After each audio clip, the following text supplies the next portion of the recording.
All units, Irene. I say again, Irene.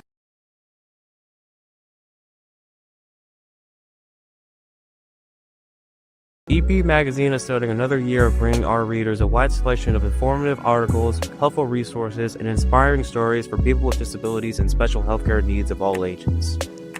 Sign up and read for free at www.epmagazine.com. Monotony. It comes in all shapes and sizes. Dull, tedious, just plain boring. But what is this? A contender, perhaps? Something unboring by the looks of it. Jabs right at dull, an uppercut to tedium, something that keeps you on your toes, keeps your head on a swivel, a knockout punch to your old, boring workouts. Welcome to Fight Camp.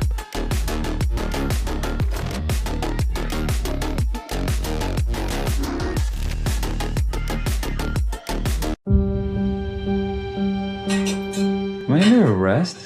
You've assaulted an innocent man in front of his wife and baby girl. Do you remember any of that? Does the defendant have any priors? Resisting arrest, DUI, assault. My client has been awarded a Purple Heart and a Bronze Star Medal for his combat service. I'm ordering you to undergo a 60-day outpatient rehabilitation program. Good luck. Nah, I'm not doing that. Do you know what the VA's put me through? If you have a brain in your head, you're going to listen to me right now. Because the next time you try to provoke a lethal response from law enforcement, you might not have an angel sitting on your shoulder. The courts think that you're gonna fix me. I hate to disappoint you, but I can't fix you. That's your job, not mine. Did you know that your father got out? He's a dangerous man, Calvin. Be careful. We came back and they spat on us at the airport. No homecoming parade, no celebrations. You can't pretend like you have any idea what it's like to be in combat. No, but what I do know is this field of work that I've dedicated my life to has helped a lot of people. When you got back, something was different. It wasn't that you'd changed. You'd been replaced. You lose your morality when you go to war. And the hard part is coming back to a civilian society that doesn't have any idea what's going on in your head. It's hard to believe my enemy is the man I used to be. I bet you wonder, where's my tribe? And I ain't talking about no friendship neither. I'm talking about brotherhood. What is it that you truly want, Calvin? I just want to wake up in the morning and feel something. My pain is relative, son. Sometimes we gotta fall apart to find ourselves all over again.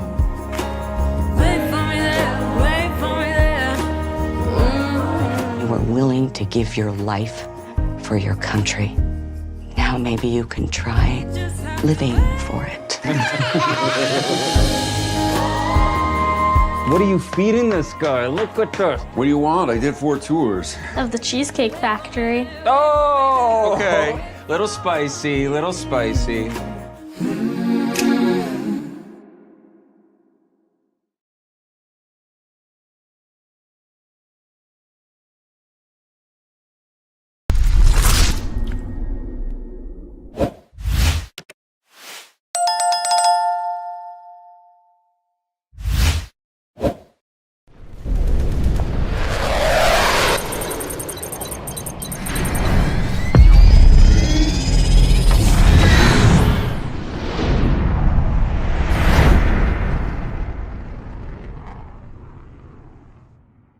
The movie, music, news, television promos, trailers, and videos used by Oscar Mike Radio are protected by the Fair Use Act. Section 107 of the Copyright Act. 1. The purpose and character of the use, including whether such use is of commercial nature or is for non-profit educational purposes. 2. The nature of the copyrighted work. 3. The amount and substantiality of the portion used in relation to the copyrighted work as a whole. 4. The effect of the use upon the potential market for or value of the copyrighted work. I joined the military to be a part of something bigger, and solving complex problems was part of the job. But when it came to my mental health, I had no clue where to start. Thankfully, you didn't need to figure it out alone. If the veteran in your life is having a hard time, you can be the one to offer help. VA has resources like family education about mental health challenges, couples therapy, and parenting courses, so you can help your veteran build a brighter future. Learn more about resources available at mentalhealth.va.gov/families.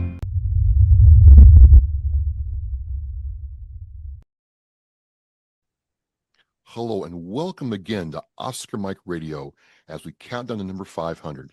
My name is Travis, Marine Corps veteran and your host. Oscar Mike Radio's co-producer, Sinister One Productions. What's your podcast doing? I want to thank my sponsors, Joyce ASAC of ASAC Real Estate, Echo 6 Ranch, and my supporters, Case on Shaving Company, Exceptional Parent Magazine, and Fight Camp. We are counting down to number 500. It is a full throttle year, and I always love the kind of stories that I get to talk about doing this show. And my next guest, he's got to be a celebrity deep down, or a secret agent. I don't know, because he has done so much. I want to welcome my next guest, veteran, author, teacher, multi-level practitioner of many things, PK Edgewater, to Oscar Mike Radio. PK, how are you doing? Very well. Good morning. Thank you for having me. Absolutely, absolutely. We're going to talk about your book, Passages, and I'll have the link to that in Oscar Mike Radio show post so people can get it. But you have almost like this, you have to be a secret agent in another life. You had to be. Well, I'm just curious. I'm not very bright. I've had to pursue a lot of education and experiences to understand the world we live in. That's a very cool way of putting it. And one of your experiences was serving in the military. So let's start there. Where did that military experience come into your life, and what was it like? So that's a very good question, and I'm fulfilled by my own answer. I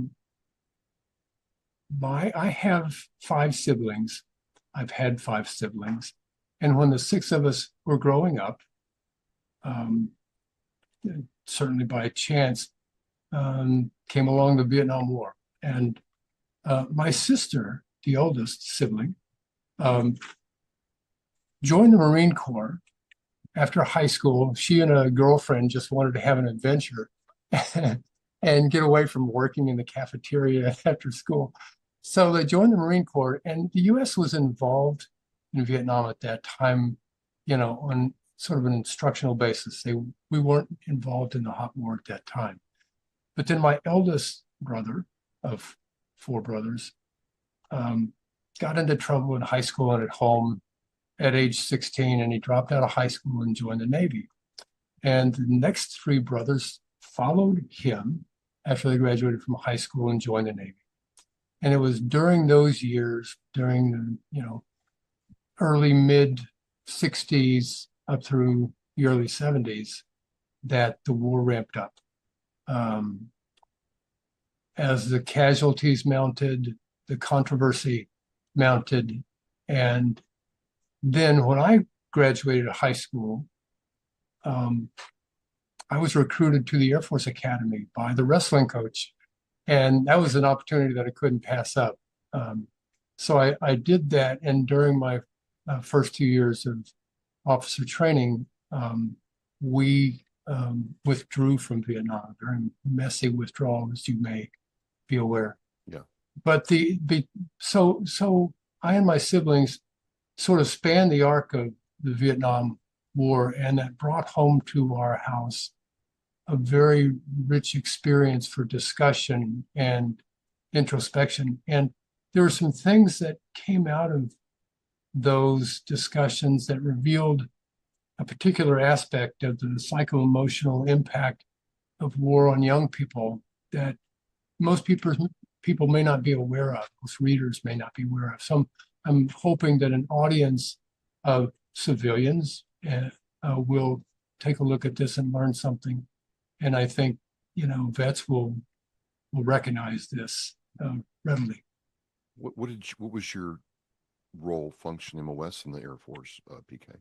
So I was a cadet. I was, it was military college, frankly, and I was always in a role where, if we talk about deterrence, the officer corps at the academy drilled into us young cadets that even though we weren't in the war, that we affected the war by doing our best, by providing excellence. The world needed to see the quality of the character, intelligence, and effort of their training officer corps. So I lived by that encouragement. I never saw combat myself, as did my four brothers. But I was fascinated by it. And, my eldest brother is the single surviving brother. I'm telling you more than I've told anyone else. He's sort of my hero, as big brothers often are. And he's one of those people that's very interesting, a sort of flawed hero. He's got a hard head, but he's got this intense protective impulse. And it's what makes him special. And I'll be frank, I really wanted to get this novel that draws on his combat experience, some of the skirmishes that he was in, and I wanted to get this out while he's still with us, and I've succeeded with that, and that's very gratifying to me, and I think it's been sort of a reconciliation for him. So you're a family of 6. I'm the eldest of 9, so wow, I get big families. And you're saying that you served, your 4 brothers served, that's 5, and your sister served in the Marine Corps. Yes. That's very rare that the whole family served, especially after the Sullivans in World War II, that the military even allowed that. Yeah, well, my dad, he tried to enlist 3 times in the Army during World War II and was rejected for medical reasons. So he just kind of had this sense of unfulfilled duty. And he encouraged us all to do our part as best we could, and he would back us up. So the commitment was always there. And so each of us, took our turn. And luckily, we all came home from it. I have to think that watching your sister go through the Marine Corps process also had an effect on you to some degree, right? Sure. I was the youngest. And, every time one of them came home from training or from, being deployed, I was just ecstatic to see them back. They would give me caps to wear with the insignias. And you know what it's like. You wear a Marine flight cap with the emblem on there. You just, it was just, I came up in that household, and I've always felt it as part of my core, and I owe that to my siblings and my father. You do the Air Force, and not only is there, change in your life, our country's changing, our society's changing. Vietnam still leaves a mark on who we are 50 years later.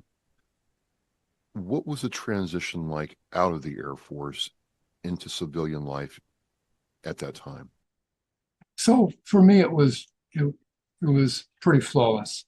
I went from sort of one educational institution to another, went to medical school, and just moved on. I was really inspired by one professor at the Air Force Academy. He was retired. Well, he wasn't retired.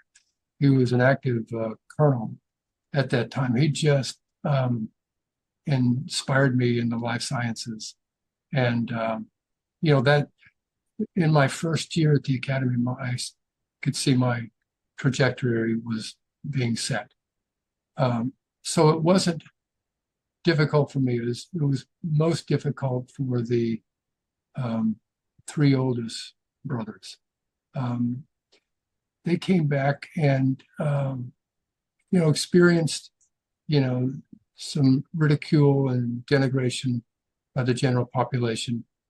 It was visible, and it was, I couldn't figure it out. I mean, the first time I put on the uniform and went into, left base and went into town, I was heckled by my contemporaries. You get called names and, why are you doing this? Yada, yada. You're just there to do the job. You have a sense of duty to your country, to your family, to the people around you. And it was hard to understand. But I'd like to reflect on that if you give me a moment. Sure. Yeah. The war concluded 50 years ago. And the decades since the Vietnam conflict have provided a lot of perspective. I mean, most of the survivors of participation in conflict from there are past. But also, most of the American public that was alive then have undergone at least major attrition. And in the meantime, there's been a lot of reconciliation and appreciation for Vietnam vets and their sacrifices, rather than blaming the men and women who served in uniform at that time. And this outward expression from a grateful nation in the form of this evocative memorial in the center of Washington, D.C., the Vietnam War Memorial. I call it monumental. That had a big effect on Vietnam veterans' appreciation of themselves. But more importantly, if you can imagine at that time, the Vietnam War was looked at in the context of World War I and World War II, and perhaps Korea, where our returning soldiers were more or less heroes. They were victorious. And, a new world order was being set. And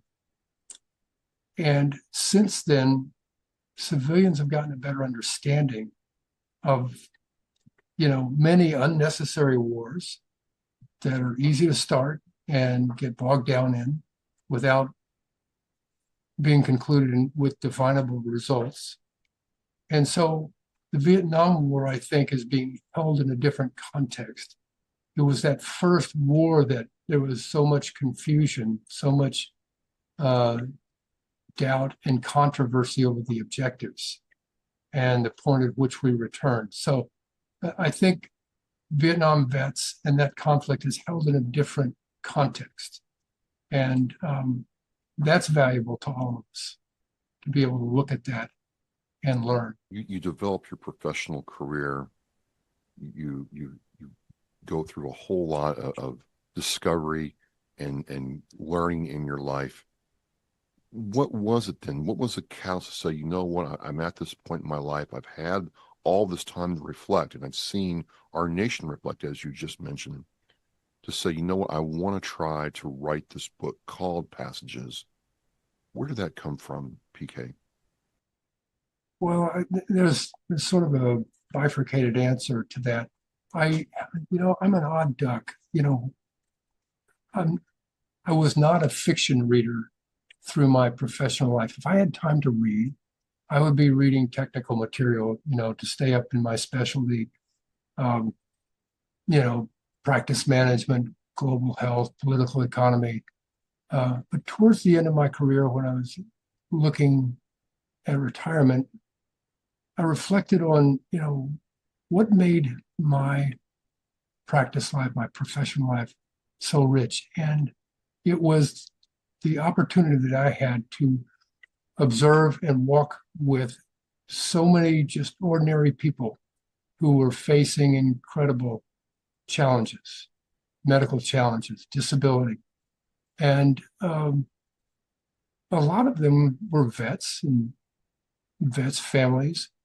So I imagined I would try to write in retirement stories about that kind of courage from ordinary people. And since many of my patients were vets and I came from a vet family, I just sort of leaned into my own family's experience with emotional pain, family conflict, depression, suicide. And, to draw people into the story, I used a lot of their combat experience, particularly my eldest brother. So that's where this book originates. And again, the book is a story of two people, an older Vietnam veteran who's in a hospital, and this whole Greek person who interacts with him, if I have my memory right, which I think I do. Yep. And I was very interested. I'm like, okay, I read about you, the author, several different places, but I'm like, why the Greek protagonist? Is very interesting to me that you would go that direction, PK. So I've been asked, very directly, am I Miko, the psychiatrist in I training? didn't think No. you were. I didn't think you were. Yeah, Miko is a composite of, doctors I've met in my career from training on, from psychiatrists and psychologists that I've worked with in managing patients. I did create Miko's intern experience from, some of the fluky nights I spent in my internship. Mostly I just applied my own psychology acumen from just career-long experience and continuing education for navigating difficult personalities, drug dependence, people in chronic pain. If you read the book, keep your eye on the ship. And there's sort of a little metaphysical twist that I put into the story that ties the ends together. And you'll understand the answer to that question. I don't want to have too many spoilers. That's all right. That's all right. It was just an interesting facet of the book. And, I'm like, wait a minute. At first, I'm like, wait a minute. Miko is PK and PK is Miko. But then I'm like, wait a minute. No, that's not it either. There's something else.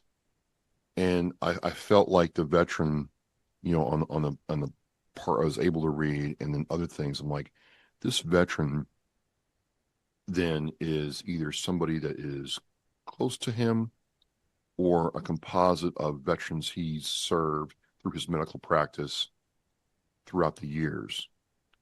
And so I'm curious, was I right in my thinking there? Yes, you're very perceptive.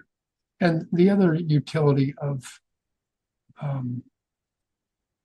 using Miko, a Greek young man in medical training and psychiatry training, is to present, one avenue that people might expect conflict from. So, I mean, you picture the police dragging this aging, drunk Vietnam veteran, a combat veteran, into this big public hospital for a psychiatric evaluation. And he gets matched up with this young psychiatrist in training from a different country.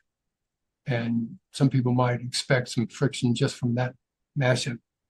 But through their encounters, the reader will learn about many of the rites of passage that each of these men, the older one and the younger man, go through before this meeting, this encounter.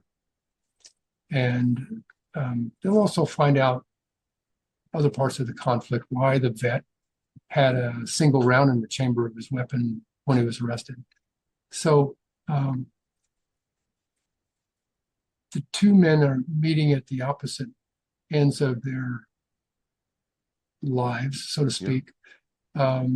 There may be some, just reactionary points of conflict between them, but they mesh. And, I've been asked, the story talks about these men at opposite ends of their lives and how each finds awareness of deeper truths.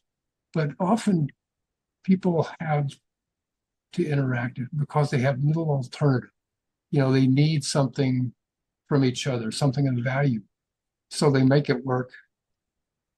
And, I think a reader will see that these two men, may not even be aware at the beginning of the tacit dimensions of their relationship as they unfold. But I think Travis, very well that a life of curiosity will teach you that so many consequential discoveries that you experience come from unlikely sources where you didn't expect it. And to gain from our interactions, we really have to discipline ourselves to listen hard, listen carefully, listen actively, as you understand very well, and turn off that little voice in our head that wants to stick an answer to our question to someone else, stick the answer in our head that we think we already know and are not listening for. So we need to do that, because that's where the value comes from, not just the knowledge that you get from someone who has had experiences that you haven't had, but that's where you really connect with the individual, is at that level. You have to probe to get there. So I hope I've displayed that in these interactions in the story. And there's time devoted to the wives of these two men, both at different ends of their life. One that's experienced, a lot of stress through this long marriage, and one that's, very early in the marriage, moved to a different country, has to conform to certain, U.S. cultural norms, and she's sort of out of her element. And, part of the book is about, these two wives meet just by chance. And the exchange that they have is the young talking to the mature and the mature talking to the young. And it's a conversation. They each have their own conversations privately. And the conversations that they have with each other, I think, say a lot about behavior. In the novel, I use all these mechanics of war, of returning home as a vet, that experience, and what it's like to, become the spouse of someone in that situation or in medical training. It's not easy. I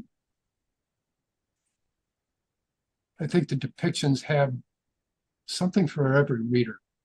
I think most readers will identify with one or more of the characters, with one or more of their experiences, with one or more of their thought processes, with one or more of their defense mechanisms. So it's kind of packed with a lot. So I'm hoping that people will not just see passages of Voyage from War to Peace as a war story. It's intended to be so much more than that. The lessons about trauma and healing, extend beyond veterans and their families. It is of value to vets, obviously, and their families, beyond the Vietnam War, any generation, any conflict. But it also applies to the broader population beyond military families, people who've been impacted by domestic or sexual violence, by chronic diseases and encountering disabilities, displacement, migration, experiencing homelessness. In my retirement, I'm volunteering to provide medical care at a shelter for those experiencing homelessness. It's like a foreign country. The things that you encounter that are out of what we experience as norm or normative, and it's really traumatic. So the messages should be conveyed to those populations as well. Miko is a psychiatrist, and a lot of times veterans will tell me, I don't like talking to civilian psychiatrists or psychologists because they don't know what I'm going through. Was one of the aims of passages a way to show a veteran that there is commonality, there is a bridge between their experience and what the care provider is trying to do for them? Yes, I think there's a lot of value. I'm so astounded by your perception. Miko, as the psychiatrist in training, has to reveal to this hardened vet that he has no personal military experience. And, he's not American. He's not an American citizen. And he was born way after the Vietnam conflict. So he just opens up and says, I'm a blank slate. I see you as a person. I don't see you in any other context.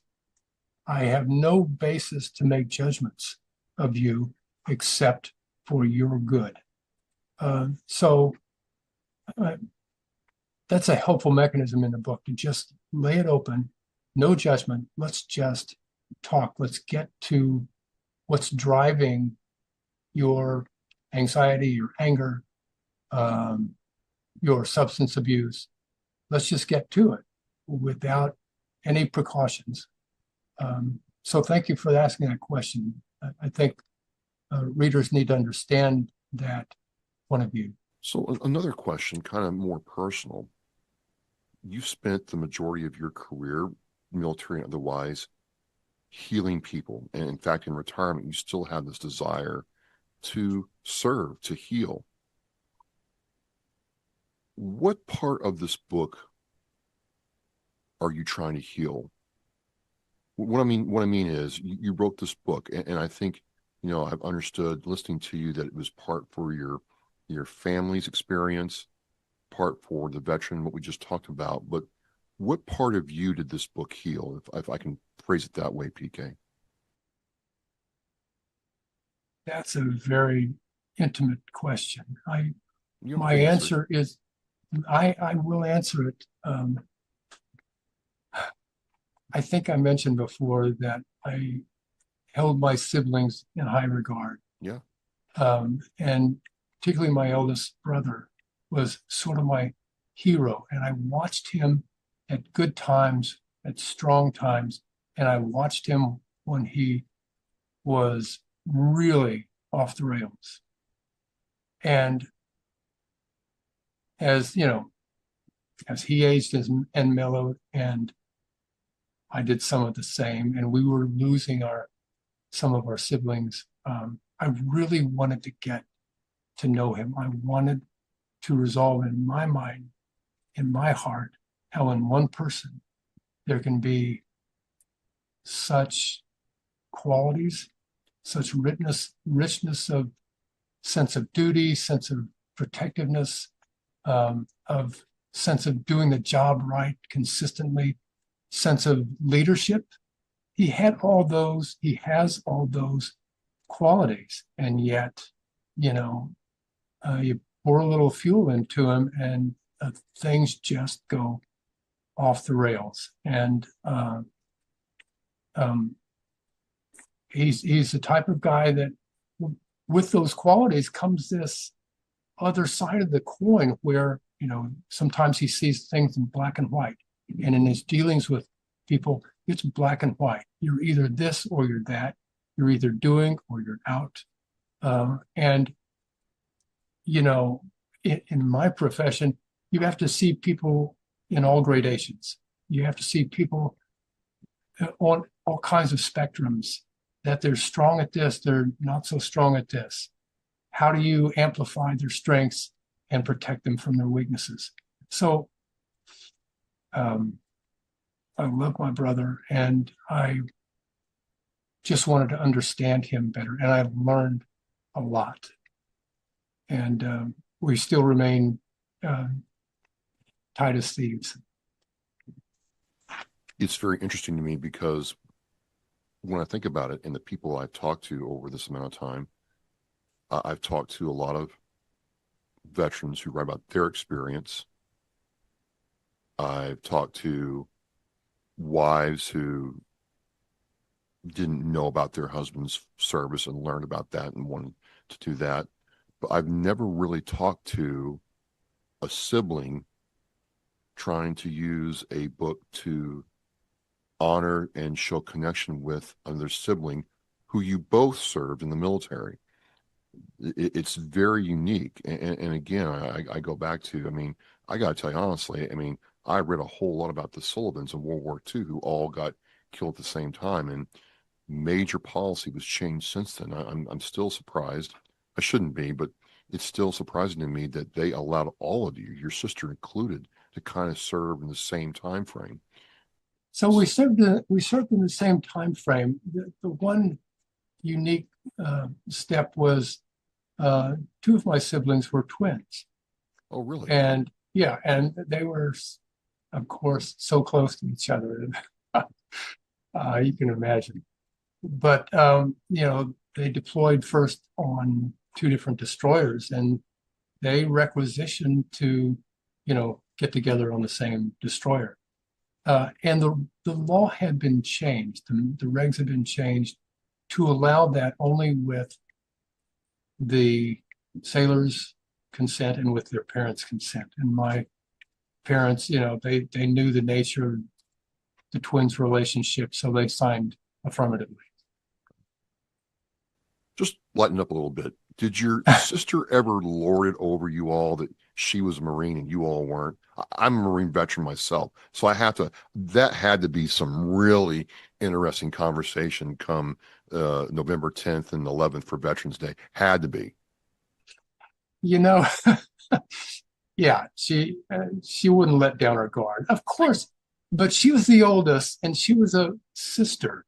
And she sort of second mothered all of us. I'm sure. So she didn't, she would hold her own, but she wasn't, divisive about it at all. Well, it's just the Marine Corps' 250th birthday last year and, all that good stuff. So I just was curious about that because I can't imagine having an older sister who was a Marine. She was pretty cool. She is pretty cool. Absolutely. A savage. People read books every day, and sometimes books collect us, sometimes books don't. And going on YouTube and looking at some of the people's reactions to your book, it became evident that this book left something different with them.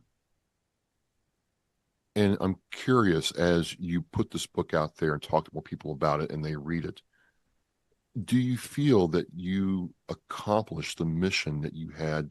Not mission, but the passion it took to write this book. Do you feel like you're getting some validation, like people are seeing what you want them to see? Yes, to a very great degree.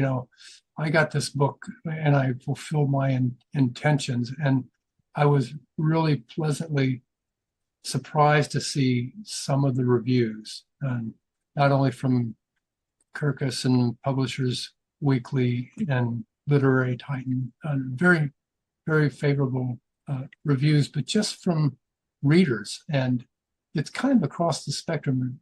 I tell you, the first thing that surprised me were readers that were pretty obviously young women who had no experience with being in the military or about the military. And, it was so common to hear that this was not my genre. This is not what I usually read.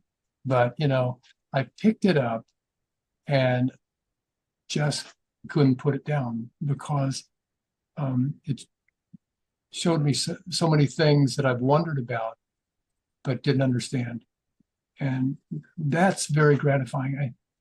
At least one, I think two clinical psychologists commented that, this is the way therapy should proceed. It's been really gratifying. And I hope more people will read it. I think it's a good story. And that's why I'm talking to you. That's why I'm trying to continue to promote the novel. Not that it's, earth-shaking, but I think many people will enjoy just the reflection that it will trigger in their own lives, and the reflection on some of their passages from one stage of their life to the next, from one level of maturity to the next, from one level of harm and feeling aggrieved and getting past it. So I think it can be valuable. It's not for everybody. I think there have been a few reviewers who just looked at the military part and say, what's the rest of this fluff? I love the combat, stories. But the combat stories are what they are, and they're interesting. But they're the foundation that the rest of the story is built on, and that's a multifaceted story of healing. Hopefully. Well, yeah. I mean, and I think that's the thing that I really kind of drew me into talking with you is there is the combat aspect of it, but that's just one part of the sandwich. You know, it's the relationship these two men develop and their wives, and again, you could have two different ends of their life. One starting out, one's coming to the end, invariably, and so I think that really resonated with me. I have to ask, you know, a lot of people write a book and then they're like, no, they're one and done. But some people, once they do this, do it again. Do you have any other book projects planned or you're working on right now, PK? I have several ideas. As a matter of fact, before I wrote Passages, I actually wrote a manuscript of another novel, different setting, but still, you know, pretty deeply human with other types of interpersonal conflict. But it's so rough that I had to put it aside because I really wanted to get to this novel. And I will go back to that. But there are other very interesting circumstances, some of them national and some of them transnational. Characters that I've found in my life that are very interesting and fodder for this type of novel. You know, if people want me to compare this to some novel, I think of Richard Rousseau in a novel called Nobody's Fool, and it was made into a movie. And you know, it's so layered. You have to read the book or watch the movie several times to get all of it. It's one of those movies that each time you see it, you pick up more from it. And then there's something recent, Claire Keegan's novels called Small Things Like These. It's a very subtle story about a man who, you know, had a rough childhood, you know, became very conventional in his professional life, you know, supplying coal to households. And then later in his life, it all comes back to him, and he feels this strong impulse to do the right thing in the milieu of people doing the wrong thing. And it's very powerful, evocative. So those are kind of the models that I like to work from, is just moving people to get out of their heads and think about doing the right thing and moving in the right direction. There are positive ways, and there are examples about there that you can read in novels. I mean, you don't have to go to how-to books. Lots of people write meaningful stories that lessons and options for behavior are illustrated. And I hope this story is one of them. That's the type I'd like to move on to. You know, talking with you, there's this real desire to connect humans with other humans through your writing art. And, you know, in this age of TikTok, social media, and 3-second videos, you still find the book, you still find the story, and that human side of it's still very powerful, Doctor. What's that mean to you with all the technology around us, that it's still one person going through their journey with other people helping them out that make it so powerful? Yeah, despite all the technology, our health is primarily maintained by our relations with other humans. That's indisputable. All the research points to the more we get away from each other, the worse off we are in so many ways. The more we aggregate, stay close, touch, talk, relate, that's where good health comes from and is sustained. It's indisputable. You can look at all, and I've been asked, you know, Kirkus says this is philosophical and deeply human. You know, what does that mean? Well, you know,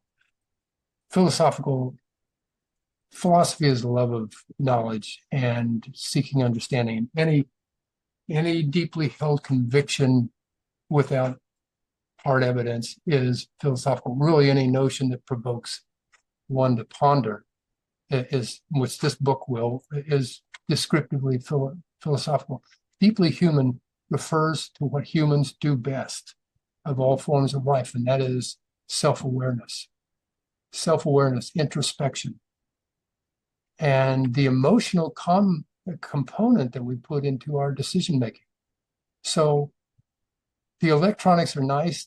They serve huge purpose in improving the quality of our life, but it can be a drag on what's at our core. And I think people know that at their core and are trying to work back to that. And I think we'll succeed. Awesome conversation. I love having these where we really get into the not the mechanics, but how all this is put together for a story and what you want people to get out of it. How can people find your book? Do you have can they order signed copies? How could we support you? Thanks so much. Well, the book is printed by Ingram Spark for libraries and bookstores. You can ask your bookstore to get it if you have a favorite place to go. It is on Amazon, the big marketplace, so it's easily accessed there in print form and Kindle form. So, and I'd be happy to sign a book for anyone. Well, again, PK, this is the best part about doing this show, even after all this time, is there's always a different veteran experience. There's always a different angle or a different way somebody went through their journey. And, to think about, there's been books written about brotherhood and songs and, what the Bible mentions about brotherhood. I have to think your brother's very proud of what you've done. Well, thank you. I hope so. And I'm curious about you. You were a Marine, and I know what that means. Where did the impulse to dig in like this into other people's lives and try to improve them, where did that come from? Was that before the Marine Corps, during the Marine Corps, since? You're truly talented in what you do. I don't know. And it's funny now. I'm the host and you're the guest. It's not supposed to work this way. I want to know. We'll play along because this has been a very powerful conversation. So I think it's something that's just in my fabric, and I'll tell you why. Way back in the day, I did a little newsletter for my youth group for church, and it was very interesting to me to talk with people and understand, what the story was. How old were you then? I was like between 11 and 14 years old, and it was an old dot matrix printer, and it's called the Bible Bugle, and we do little stories about the youth group or whatever. But I found, and I don't have the academic pedigree that you do, P. Gray, but I found that people interest me greatly. It's, and I found that if you can understand how people work, their motivations, what and why they do, you can get a pretty good idea of where things fit in. And a lot of that comes from, just being able to listen. And so almost 10 years ago during this time, to be candid with you, I was going through a very difficult time in my life, and I was really struggling. And weird thing happened. I was doing guest hosting at a radio station called WVBF. It's an AM station in Taunton, Massachusetts. And these guys would have me come down and guest host when there was a veteran on. And I found out, kind of like they found out, and you found out, that, Travis can ask some pretty decent questions. I'm like, I'm just sitting there listening, and I asked something that interests me. And so I started this show to, give veterans hope. I'm a life member of the Marine Corps League. And during that time is when the 22 a day would really get going. And we would bury people who'd committed suicide. And I'm like, to your point, and this is something that I need to tell you, you're absolutely right on. The VA has confirmed once a person starts isolating themselves from a community, tribe, family, whatever, that's really the first true indicator that we have a problem here, and that they're going down a bad road. And that's when you need to bring them back, not when they start self-isolating is when the call for help needs to go up, right?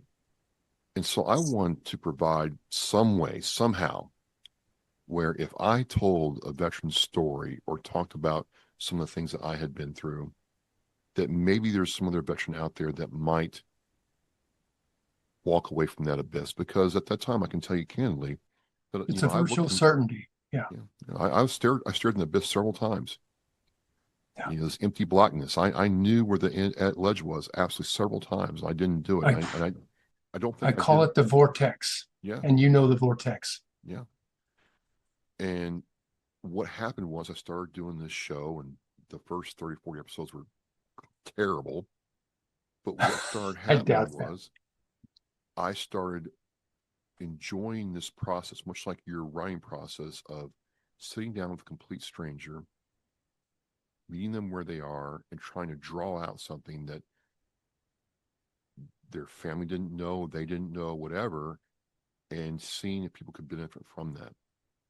And I just think over time, this show has allowed me to hone that. And you're not the first person who's told me, Travis, you got a real skill here. I'm like, no, I'm just talking to people and just have a good time doing it. They're like, no, it's a skill. And maybe this is what resonated with you. I don't know, but this is where it comes from. Thank you. I salute you, not just for your service to your country, but I salute you for taking action as the natural facilitator you are of relationships and understanding. So you're one of these blessed people who has found yourself exactly where you should be and need to be. So good for you, Travis. Well, thank you very much. I'd like to have you back on and talk about your karate work. And again, ladies and gentlemen, he's got to be a secret agent. And look at that hair. I mean, I am mad jealous, PK. I can't do that ever again in my life. I can't look tough like this. You look like you're sipping, a martini in the casino, waiting for your double agent to come in. Well, you can fool some of the people some of the time, This interaction we just had, you and I, is one of the things that fuels the continuation of this show. So I want to thank you for sharing so candidly. This is one of these great conversations. I'm going to remember this for a long time. What a great way to start my 2026. And I'm honored that you're part of my countdown for 500. It's very meaningful. Thank you. Thank you. It's been a privilege. I really appreciate this talk we've had. It's meaningful. We'll do it again. All right. Ladies and gentlemen, PK Edgewater, author of Passages. I'll have the links to his book in the Oscar Mike Radio show post. Go out and get it. We're going to have him back on. And again, every veteran has a different story, and I'm glad he told us his story. I'm Travis Partington, Oscar Mike Radio. We're Mission in Flight, and we'll see you next time. Thanks so much. Every generation, every sacrifice. Our nation's service members have stood up for our freedom, our families, and our future. Now it's our turn to stand up for them. This year, you can honor their service in a deeply personal way by sponsoring a $17 Veterans Wreath. Each wreath is more than a symbol. It's a heartfelt tribute to the heroes who served and to the families who carry their legacy. Visit wreathsacrossamerica.org to sponsor a wreath today. This isn't just a wreath. It's a personal gift to an American hero. Thank you for listening and watching Oscar Mike Radio, where our active duty service members and veterans are in action and the mission is in flight. Oscar Mike Radio is an oversized load Co-Sinister One production. If you are a veteran or know a veteran who needs help, please dial 988 and press 1 for the Veterans Crisis Line.